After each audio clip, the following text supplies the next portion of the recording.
Hello again, Ms. Julie here with another story from the public library. A Camping Spree with Mr. Magee by Chris Van Dusen, published by Chronicle Books, San Francisco.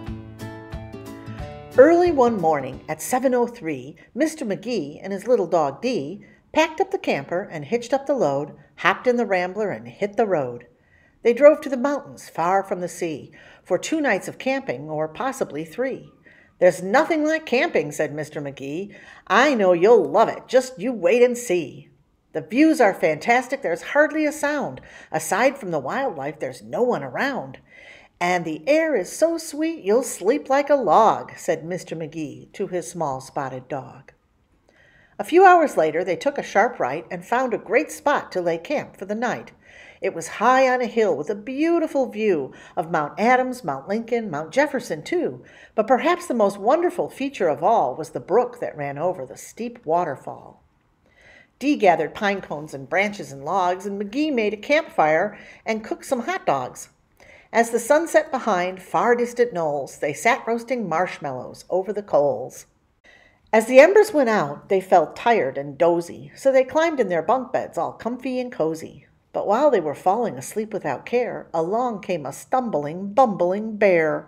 A kindly old bear whose sight wasn't so clear. He couldn't see far and he couldn't see near. But he could smell marshmallows, sticky and sweet. This smell made him hungry. He wanted a treat. He sniffed out the place where the marshmallows lay, but the car and the camper were in the bear's way. Yet that didn't stop the sneaky old snitch. He simply tried squeezing right under the hitch. As he was shimmying into the gap, he pushed up the hitch, which let go with a snap. Now that the camper and car were untied, they started to roll down the rocky hillside. The car bounced away on an old logging road, while the camper was heading to where the stream flowed.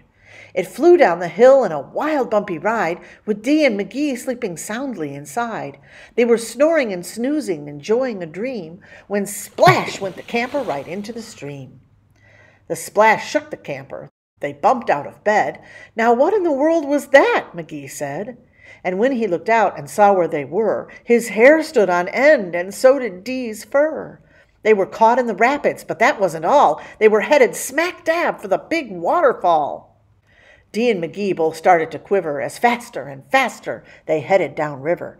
But just when they thought they'd fall over the edge, their camper got stuck on a rock at the ledge.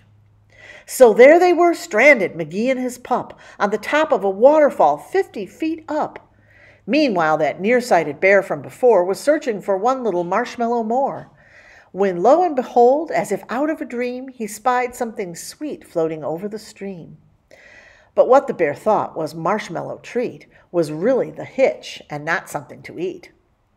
The bear was determined to capture his prize, so he jumped in the water right up to his thighs. He splashed through the stream to the edge of the fall and snatched up the trailer hitch, camper and all.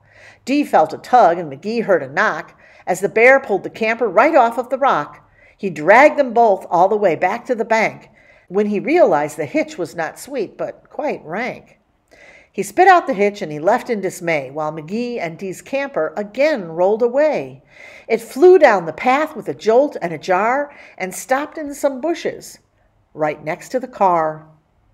Dee popped her head out. Magee looked out too. Had they really stopped rolling? Could it be true? At last things were quiet and peaceful and still. They hooked up the hitch and they drove off down the hill. On the way home, Magee said to Dee, "That trip wasn't quite like I thought it would be." So when they got home, with the sky turning red, they decided to camp in the backyard instead.